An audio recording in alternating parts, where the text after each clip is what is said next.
Asia কাপের রাতে ভারত পাকিস্তান মহারণ ঘিরে উত্তেজনা তুঙ্গে। ম্যাচের আগে সংবাদ সম্মেলন বয়কট সালমান আগার। আবারও ম্যাচ রেফারির দায়িত্বে থাকছেন অ্যান্ডি পাইক্রফট। গঠনতন্ত্র পরিপন্থী হলেও বিসিবি নির্বাচনে ক্যাটাগরি ৩ থেকে কাউন্সিলরশিপ দিতে চায় কোয়াব। তালিকা পাঠানো হয়েছে বোর্ডে। পরিচালক হতে আগে পদত্যাগ করতে হবে কোয়াব থেকে।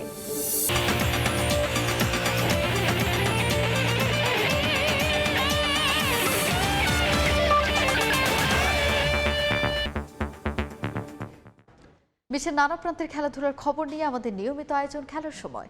আর এই আয়োজনে আপনাদের সঙ্গে আছি আমি তাজিম খন্দকার। দর্শক, শুরুতেই এশিয়া কাপের খবর জানাবো। এক ম্যাচ জিতেই আত্মতৃপ্তিতে ভুগতে চায় না বাংলাদেশ দল। পরের টার্গেট টিম ইন্ডিয়া। চ্যাম্পিয়ন হওয়ার যে স্বপ্ন নিয়ে এশিয়া কাপে এসেছিল টাইগাররা, তার দিকে ধাপে ধাপে এগুতে চান সাইফ হাসান। এখনই ভাবতে চান না পাকিস্তান ম্যাচ বা ফাইনাল নিয়ে। নিজের ব্যাটিং নিয়ে উচ্ছ্বসিত এই টপ অর্ডার ব্যাটার। সুযোগ পেলে এমন ইনিংস খেলতে চান প্রতি ম্যাচেই। এটা বাংলাদেশ ক্রিকেটের নতুন ট্রেন্ড। প্রস্তুতিটা যেমন তেমনই হোক না কেন, টুর্নামেন্টে যোগ দেওয়ার আগে শিরোপা জেতাটাই প্রধান লক্ষ্য বলে চাপ বাড়িয়ে নেন নিজেদের উপর। মোটা দাগে বললে চ্যাম্পিয়ন্স ট্রফি থেকেই শুরু হয়েছে এই ধারা। কিন্তু সেবার বিফলে যায় কৌশল। যে কারণেই হয়তো এশিয়া কাপের আগে যখন জাকের আলী চ্যাম্পিয়ন হওয়ার গল্প শুনিয়েছিলেন, কথাটা খুব একটা পাত্তা দেননি কেউ। টুর্নামেন্ট শুরুর পরও জাকেরের কথাটাকে ধর্তব্যের মধ্যে নেয়ার কারণ তৈরি করতে পারেনি টিম টাইগার্স। তবে আফগানিস্তান ম্যাচের পর থেকে বদলাতে শুরু করে পরিস্থিতি। আর সুপার 4-এ শ্রীলঙ্কা বধের পর এখন তা জলে বাস্তবতা। তবে এই এক ম্যাচের জয়ে আত্মতৃপ্তিতে ভুগতে চায় না বাংলাদেশ, কারণ লক্ষ্যটা যে আরো বড়। বাংলাদেশের পরের ম্যাচের প্রতিপক্ষ মাইটি ইন্ডিয়া। টি-20তে যাদের বিপক্ষে রেকর্ডটা একেবারেই ভালো নয় লাল সবুজের। কিন্তু এখন আর অতীত পরিসংখ্যান নিয়ে পড়ে থাকতে রাজি নন সাইফ হাসান। নিজেদের স্বপ্নের দিকে এগিয়ে যেতে চান ধাপে ধাপে। 2024 ঢাকা প্রিমিয়ার লিগের আসর সেরা ক্রিকেটার। একই বছর গ্লোবাল টি-20তেও ব্যাট করেছেন সবার চেয়ে বেশি স্ট্রাইক রেটে। সাইফ হাসানের গুরুত্বপূর্ণ ইনিংস ছিল 2025 বিপিএলেও। আর এবারের প্রিমিয়ারে তো 550 রানের পাশাপাশি ছিল 15টা উইকেট। সবশেষ কয়েকটা বছর যেখানেই খেলেছেন পারফর্ম করেছেন সাইফ। এবার তার ব্যাট কথা বলছে জাতীয় দলের হয়ে। আশা করেন সামনের ম্যাচগুলোতেও রান আসবে একইভাবে। পরপর 2 দিন ভারত পাকিস্তানের বিপক্ষে ম্যাচ খেলবে বাংলাদেশ। যদিও লঙ্কা জয়ের পর এখন আর কোনো কিছুকেই কঠিন মনে করছে না টিম ম্যানেজমেন্ট। নিয়ন মুহাইমেন, সময় সংবাদ। শ্রীলঙ্কা বধ স্বপ্ন দেখাচ্ছে টাইগার ভক্তদের। ভারত ম্যাচেও এমন পারফরমেন্স চায় প্রবাসী বাংলাদেশিরা। তাওহিদ হৃদয়ের কাছ থেকে ভারতের বিপক্ষেও রানে থাকার প্রত্যাশা তাদের। ফাইনাল নিশ্চিত করে প্রথমবারের মতো শিরোপাও জিতবে লিটনরা, এমন স্বপ্নও দেখছেন কেউ কেউ। দুবাই থেকে সহকর্মী সাব্বির মিথুনের আরও একটি রিপোর্ট। সামনে যে ভারত পাকিস্তান ম্যাচ রয়েছে সেখানেও বাংলাদেশ ভালো কিছু করবে এবং এশিয়া কাপে আরাধ্যের যে শিরোপাটা এখনো ছুঁয়ে দেখতে পারেনি বাংলাদেশ, সেই শিরোপাটাও তাদের দখলে আসবে প্রথমবারের মতো। বাংলাদেশ ক্রিকেট টিমকে অনেক অনেক ধন্যবাদ জানাই, তারা যেন সামনে ভালো করে। দুবাইয়ের মন্থন উইকেটেও বাংলাদেশ দল যেভাবে ব্যাটিং করেছে তাতে কোচিং স্টাফ সহ ক্রিকেটারদের প্রশংসার দাবি অবশ্যই রাখে এবং বাংলাদেশের ব্যাটাররা বিশেষ করে সাইফ হাসান যেভাবে পাওয়ার প্লেতে বাংলাদেশের শুট এনে দিয়েছে, তাদের নিজের জায়গাটাও বেশ ভালোভাবেই নিজের দখলে নিয়েছেন। সাইফ হাসানকে কন্টিনিউ টি-20তে ওপেনিং করানো হোক। সামনে আমাদের ইন্ডিয়ার সাথে ম্যাচ আছে, অবশ্যই আমরা ইন্ডিয়ার সাথে ভালো কিছু করব, আমরা আশাবাদী। বাংলাদেশের জন্য আপাতত উৎসব। এখন দেখার বিষয় সবথেকে বড় পরীক্ষাটা এই দুবাই স্টেডিয়ামেই ভারতের বিপক্ষে বাংলাদেশ দলের জন্য কেমন হতে যাচ্ছে এবং সেখান থেকে আসলে নিজেদের ফাইনালের জায়গাটা নিশ্চিত করতে পারে লিটন কুমার দাসের দল। দুবাই ইন্টারন্যাশনাল স্টেডিয়াম থেকে সাব্বির মিথুন, সময় সংবাদ। এশিয়া কাপের সুপার 4-এর প্রথম ম্যাচে দারুণ জয়ে উচ্ছ্বসিত টাইগার ভক্তরা।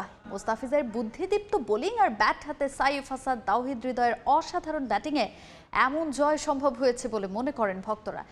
পরের ম্যাচগুলোতেও বাংলাদেশ তাদের পারফরমেন্সের ধারাবাহিকতা ধরে রাখবে বলে প্রত্যাশা ভক্তদের। সংযুক্ত আরব আমিরাত থেকে শুভলি আল সাদিকের রিপোর্ট।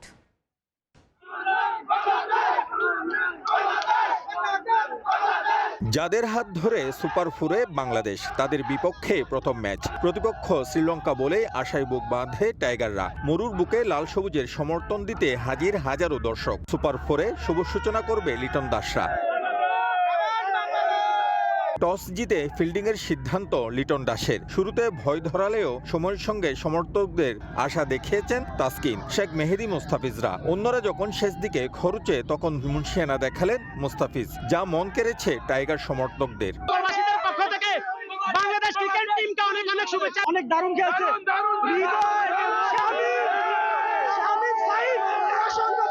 আমরা সবাই অনেক বেশি আনন্দিত, বাংলাদেশ জিতছে, তৌহিদ হৃদয় ভালো খেলছে এবং সাইফ হাসান ভালো খেলছে, মুস্তাফিজ ভালো বোলিং করছে। কাজ না করে খেলা দেখার জন্য আসছি, সবাই অনেক হ্যাপি। যদি এইভাবে খেলে থাকে তাহলে ইনশাআল্লাহ আমরা এবার এশিয়া কাপ নিয়ে যাব আমাদের বাংলাদেশে। তৌহিদ হৃদয় অ্যাবসলিউটলি খুব সুন্দর খেলছে, তার পারফরমেন্সে সবাই হ্যাপি।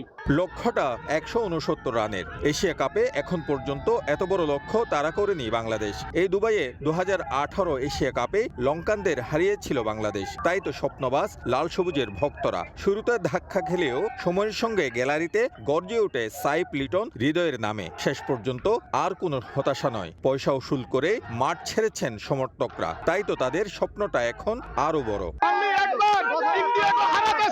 আমরা এশিয়া কাপ ইনশাল্লাহ জিতবো।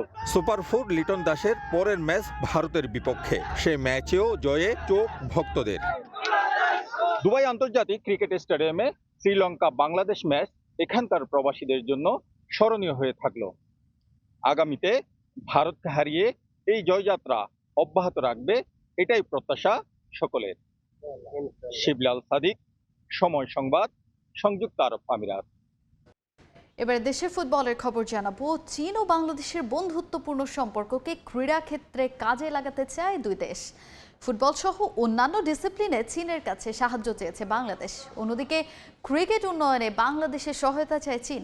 কূটনৈতিক সম্পর্কের 50 বছর পূর্তি উপলক্ষে দুই দেশের নারী ফুটবলাররা প্রীতি ম্যাচ খেলেছেন জাতীয় স্টেডিয়ামে। পারস্পরিক সম্পর্ক ও সৌহার্দ্য বাড়ানোর অন্যতম মাধ্যম খেলাধুলা, যেখানে ফুটবল সবসময় বয়ে বেড়ায় সম্প্রীতির বার্তা। চীনের সঙ্গে বাংলাদেশের কূটনৈতিক সম্পর্কের 50 বছর পূর্তি উপলক্ষে জাতীয় স্টেডিয়াম ঢাকায় আয়োজিত হয়েছে এক প্রীতি ম্যাচ, যেখানে চীনের একটি বিশ্ববিদ্যালয়ের বিপক্ষে খেলে বাফুফের এলিট নারী একাডেমি। আর এই এক ম্যাচে একত্রিত করেছে রাজনীতিবিদ, কূটনীতিক, সাবেক খেলোয়াড় সহ বিভিন্ন শ্রেণী পেশার মানুষ। তবে ফলাফল ছাপিয়ে প্রাধান্য পেয়েছে চীন ও বাংলাদেশের পারস্পরিক সম্পর্ক। এই খেলা শুধু চীনের সঙ্গে বাংলাদেশের একটা খেলা এর ভাবলে খুব ভুল হবে, বরং বন্ধুত্ব জোরদার করার জন্য একটা উপলক্ষ এটা। আমাদের এই দুই দেশের সম্পর্ক খুবই ভালো ও ইতিবাচক। আমরা বাংলাদেশে বেশ কয়েকটি জায়গায় উশু কার্যক্রম পরিচালনা করি। ঠিক একইভাবে চীনে ক্রিকেট উন্নয়নে কাজ করে বাংলাদেশ। দেশের ফুটবল কাঠামোর উন্নয়নে এরই মধ্যে চীনের সঙ্গে চলছে আলোচনা। চায়না আপনারা জানেন হলো আমাদের ইনফ্রাস্ট্রাকচার ডেভেলপমেন্ট পার্টনার বাংলাদেশে। তা আমি আলোচনা ওপেন করেছি যে আমাদের কিছু স্টেডিয়াম ইনফ্রাস্ট্রাকচার, আমরা যারা সবচেয়ে গুরুত্ব জায়গা যেটা আমাদের ফিজিও সেন্টার, বছরে আমরা অনেকগুলি ইউথ ডেভেলপমেন্টের জন্য টুর্নামেন্ট আমরা খেলতে চাই। এদিকে চ্যালেঞ্জ কাপের ভেন্যু নিয়ে বাফুফের ব্যর্থতার কথা মেনে নিলেন সভাপতি তাবিদ আওয়াল। চলতি সপ্তাহ থেকেই শুরু হবে নারী দলের এশিয়ান কাপ মিশনের প্রস্তুতি। ফাহিম ইসলাম, সময় সংবাদ, ঢাকা। এ পর্যায়ে খেলার সময় শীর্ষ সংবাদগুলো জানিয়ে দিচ্ছে আরও একবার। এশিয়া কাপের রাতে ভারত পাকিস্তান মহারণ ঘিরে উত্তেজনা তুঙ্গে। ম্যাচের আগে সংবাদ সম্মেলন বয়কট সালমান আগার। আবারও ম্যাচ রেফারির দায়িত্বে থাকছেন অ্যান্ডি পাইক্রফট।